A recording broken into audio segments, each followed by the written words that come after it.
Title: The Last Lighthouse Keeper. The sea was calm that morning, yet an eerie silence hung in the air. Thomas Greaves stood at the edge of the battered deck, the salty wine brushing against his weathered face. The ship, the Althea, groaned beneath him, old and faithful like a dying friend. It had been his home for over 40 years, a vessel of memories, storms, and solitude. Thomas was once a young man full of fire, dreaming of adventure. He had left the quiet coastal village of Elarrow against his father's wishes, chasing the call of the ocean.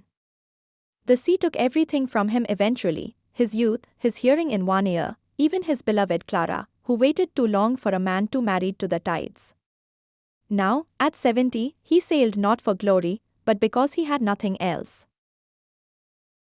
But today was different. The ship creaked with a strange urgency as he approached the helm. His hand brushed the wheel gently, like one would a child's face.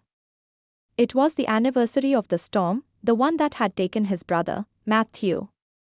The one that should have taken him too. He still remembered the thunder like war drums, the waves like mountains. He and Matthew had been hauling freight north of the Clara Isles. A rogue wave smashed the hull, and in the chaos, Matthew was thrown overboard. Thomas dove after him, screaming into the black water, but it swallowed his brother without mercy. The guilt never left him. Not after the Coast Guard dragged him half-conscious from the sea, not after the funerals, not after years of silence between him and his remaining family. And now, today, the sea felt the same. He swore he could hear Matthew's voice in the wind. The fog rolled in thick and fast. Through it, barely visible, was the faint light of an old lighthouse, his father's lighthouse. Abandoned after the newer ones were automated, it still stood on the cliffs like a lonely sentinel. Thomas had ignored it for years, unable to face the ghosts. But today, something pulled him toward it. He brought the ship in carefully, anchoring in the bay below. The climb up the rocks was slow and cruel on his knees.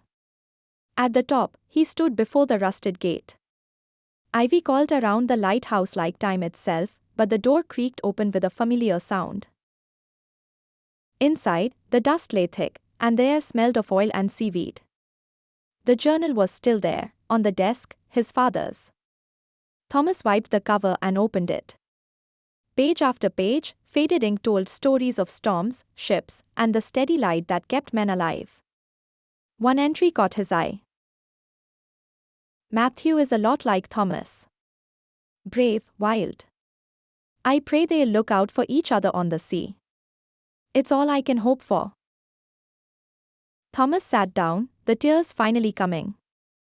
They rolled freely, not just for Matthew, but for the boy he used to be. For his father. For Clara. For all the years lost to silence. He stayed there through the night, lighting the beacon by hand.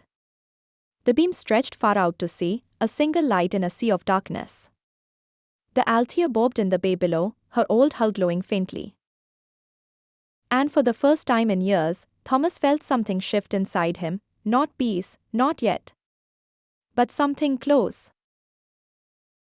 A beginning. Or maybe, the end he needed.